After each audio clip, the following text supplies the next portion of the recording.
Bom dia, gente, tudo bem? Estamos terminando já aí o capítulo 4, né? Na primeira parte, na segunda parte do capítulo 4, já estamos no final. E aí teve toda aquela explicação lá que eu passei para o terceiro colegial, também achei que estava bem completa. E agora nós vamos resolver alguns exercícios juntos, tá? Na aula de hoje a gente vai ver os exercícios do 17 ao 21. Na próxima aula, do 22 ao 24, assim por diante, tá? Para também não ficar muito cansativo para vocês. Então, número 17. Pessoal, quem não viu a aula lá de função sobre ejetora, injetora, bijetora, dá uma voltadinha lá e dá uma olhada, tá bom? Senão não vai fazer sentido nenhum essa aula.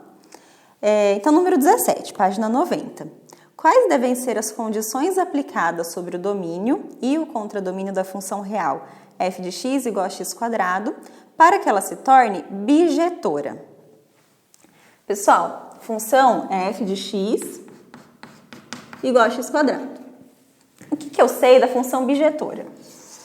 Eu gosto sempre de colocar aqui o gráfico de flechas, que eu acho que ele fica mais visual, né? A função bijetora, ela é sobrejetora e injetora ao mesmo tempo, certo? Para ela ser esses dois ao mesmo tempo, o meu domínio, representado aqui para mim por A, o domínio são os valores de x, tem que estar ligado nos contradomínios. Então, todos os contradomínios representados aqui por B, eles têm que ser utilizados. Ou seja, no caso, o meu Bzinho, e aqui eu tenho minhas imagens, né? No caso, então, o meu Bzinho e a minha imagem têm que ser iguais. Essa é a condição para eu ter uma função sobrejetora. Então, vamos exemplificar aqui, né? Vamos colocar a nossa resposta. O meu A tem que ser igual a B, que tem que ser igual à minha imagem, tá bom?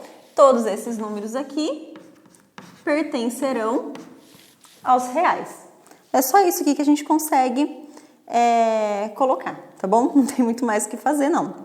O A é igual a B, que são iguais aos reais, e iguais às imagens. Tudo bem? Então, tranquilo, a respostinha aqui vai ficar assim. Número 18. Para cada função a seguir, o conjunto domínio é o maior subconjunto de R, né, que são dos reais, no qual estão definidas as suas operações, enquanto o contradomínio é sempre os reais.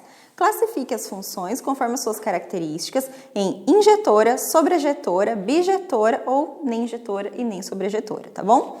Vamos aqui analisar equação por equação.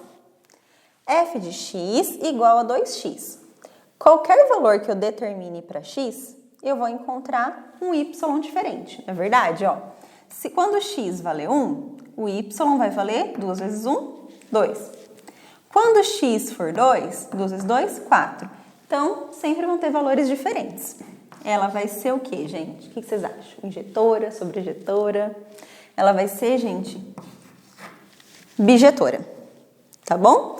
Por quê? Para todos os valores que eu colocar em x, eu vou ter valores em y diferentes. Nunca vai casar dos dois no mesmo valor.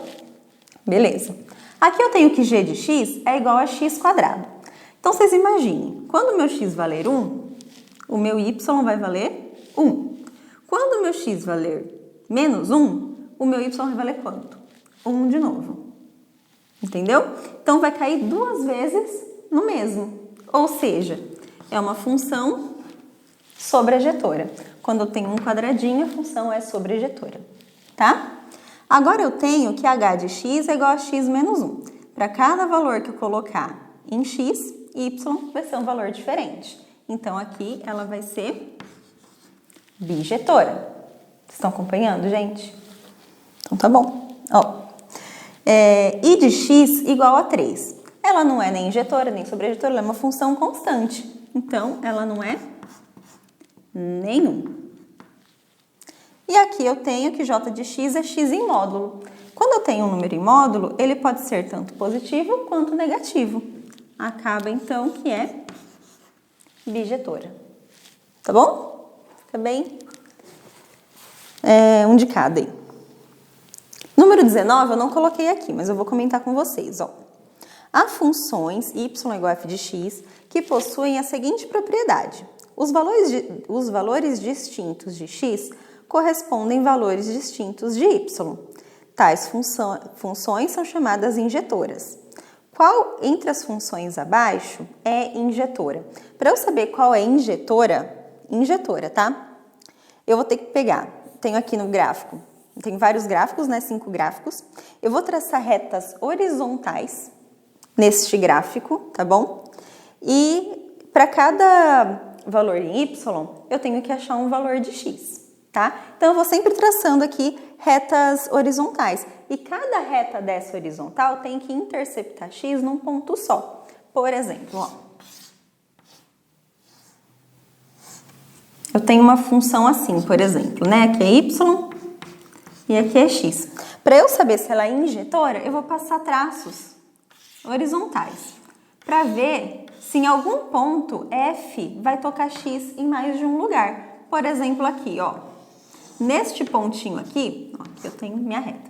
Nesse ponto aqui de y, olha quantos pontos de x pegou. Pegou tudo isso daqui, ó. Tudo isso daqui era x. Então, para mim, essa aqui, ela não é uma função injetora. Eu tenho que traçar retas paralelas aí, né? Paralelas a x, no caso, cortando y, e não pode interceptar x 2 vezes. Tá bom? É isso aí que vocês vão fazer.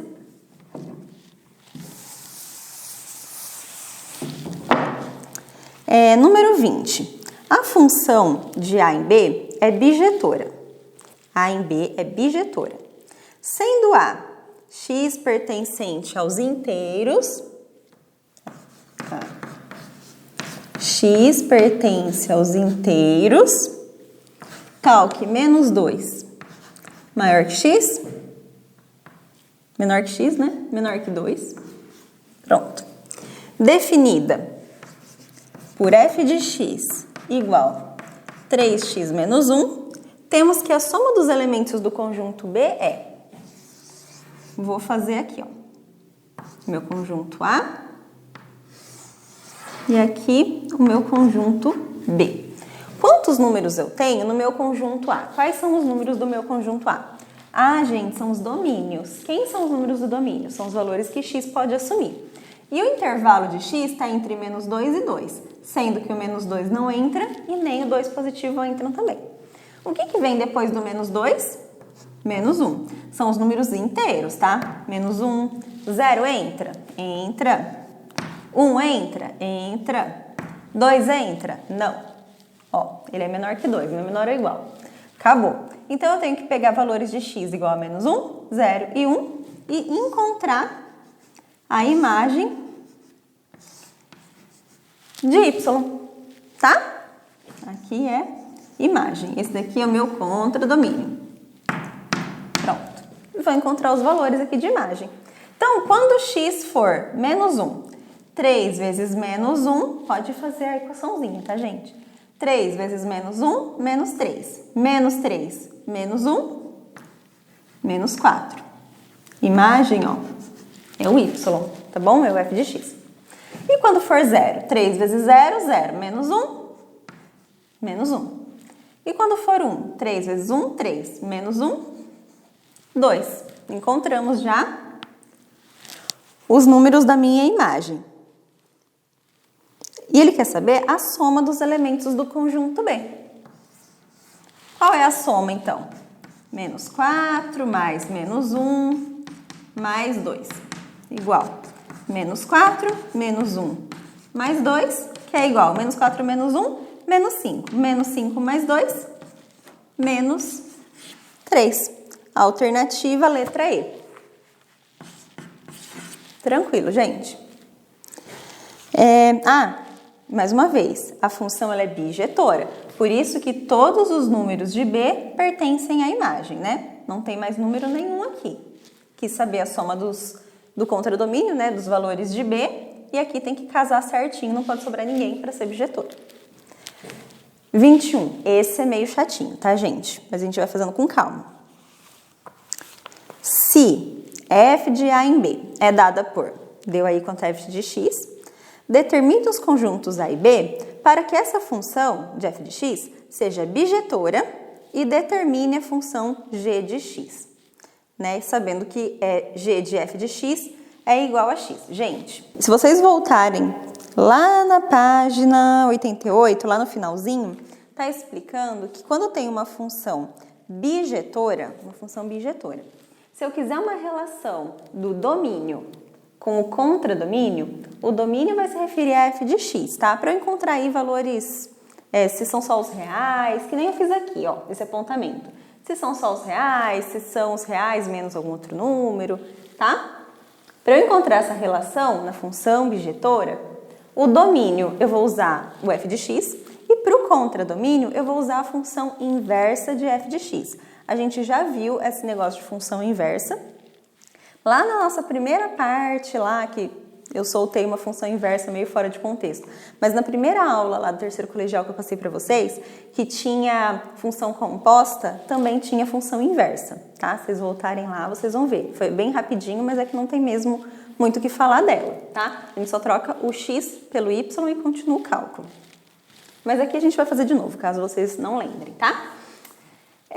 Então, beleza, a gente tem que encontrar uma relação para A e uma relação para B. Então, eu só expliquei isso porque a gente vai fazer a partir disso para vocês não ficarem perdidos. Então, primeira coisa, ó. Eu fiz até um passo a passo aqui para eu não esquecer de parte nenhuma. Pronto. É uma função bijetora, já vou até colocar meu gráfico de flechas aqui, ó. Meu Azinho, meu B... Aqui eu tenho os valores, vou fazer só a representação pra gente entender do que a gente está falando. É meio chatinho, gente, eu sei, tá? Tudo que é muito teórico, assim, na matemática fica meio chato, porque fica muito abstrato, né? O meu A, eu tô me referindo aos valores de x. O meu B, neste caso de função bijetora, ele vai ser igual à imagem, que vai ser igual a y ou a f de x, tá? Tanto faz.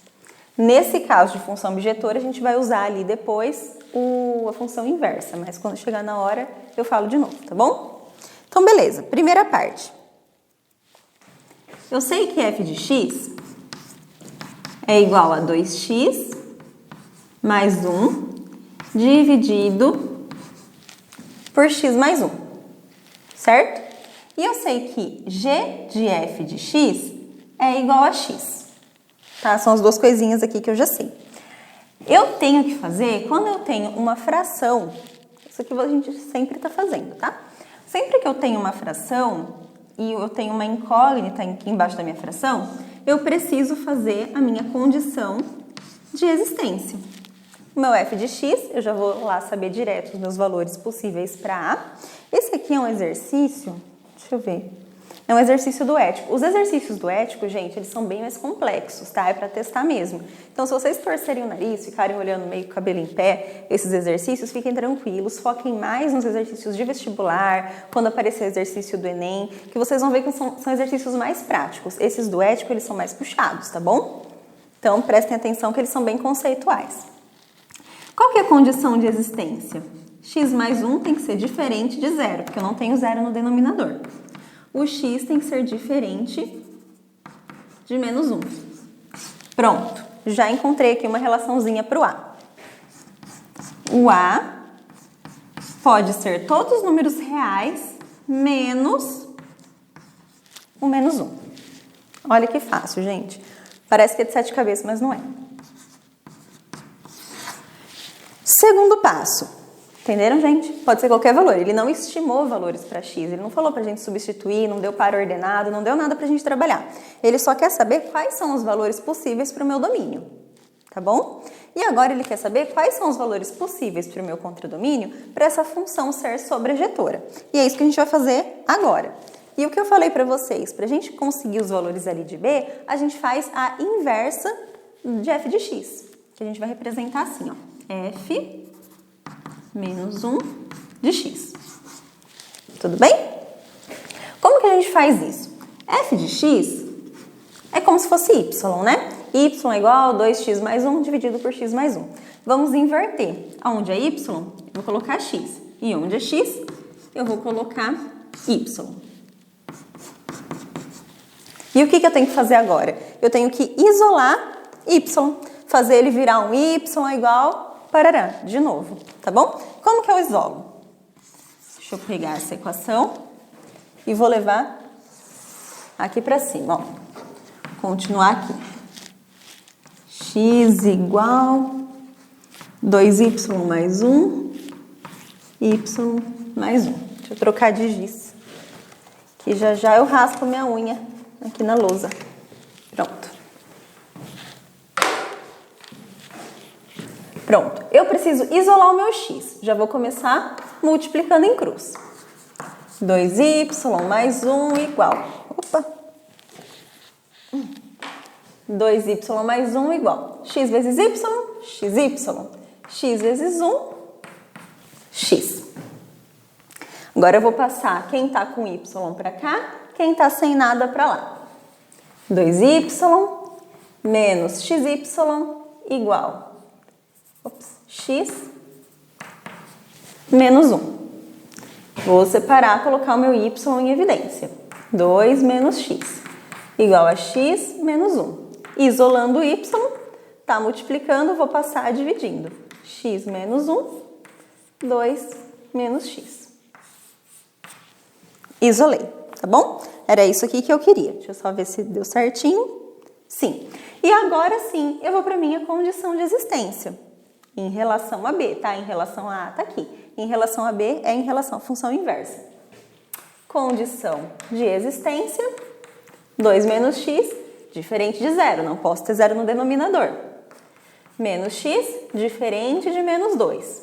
Multiplico por menos 1, x, diferente de 2. Esse x está falando, está correspondendo a esse b, porque é a função inversa. Portanto, deixa eu colocar aqui, ó, para eu ficar com esse espacinho livre, tá, gente? Ó, portanto, b igual aos reais menos o 2. Tudo bem? E vamos aqui para nossa última parte. Nossa terceira parte, que afinal de contas eu também quero descobrir quanto é g de x. E eu vou precisar que vocês olhem lá na página 82, o nosso exercício número 3, vai ser um exercício bem parecido com esse aqui, tá bom? Se vocês tiverem mais dúvidas, tenta olhar como ele foi feito também, para vocês fazerem novamente, mas vai ser o mesmo esquema, tá? A gente vai colocar lá, ó, g de f de x, quanto é f de x? Ai, falei que eu não queria raspar minha unha, raspei, gente. Ai, que nervoso que eu tenho. Quanto que é f de x? É 2x mais 1 dividido por x mais 1 igual a x. Se vocês olharem como a gente fez esse exercício 3 da página 82, igualzinho vai ser esse aqui, tá bom? Nós vamos chamar esse 2x mais 1 dividido por x menos 1 de t. Tudo bem? T, isso aqui vai ser T. T de K, de B, de outra letra, tá? Que é aquela história que a gente coloca mais incógnitas para no final a gente conseguir encontrar o valor que está sendo pedido, né? 2x mais 1 dividido por x mais 1. Agora vamos encontrar quanto vale x de verdade, porque se a gente quer saber é g de x, a gente não quer saber g de f de x. Então a gente tem que descobrir quanto vale x. Tá bom? Multiplicação em cruz, 2x mais 1 igual a tx mais t. Vai indo, tá, gente? Até a gente conseguir isolar. Igual a gente fez aqui com o y, agora a gente vai fazer com o t. Tudo bem? O que tem de x eu passo para cá. E o que tem de t e o que tem de número inteiro, passo para o outro lado. Igualzinho a gente fez aqui, tá? E se vocês repararem, lá nesse exercício que eu falei para vocês olharem, também tá bem assim. Menos t igual a t menos 1. X igual a t menos 1 dividido por 2 menos t. Consegui aqui encontrar o valor de x. Finalmente,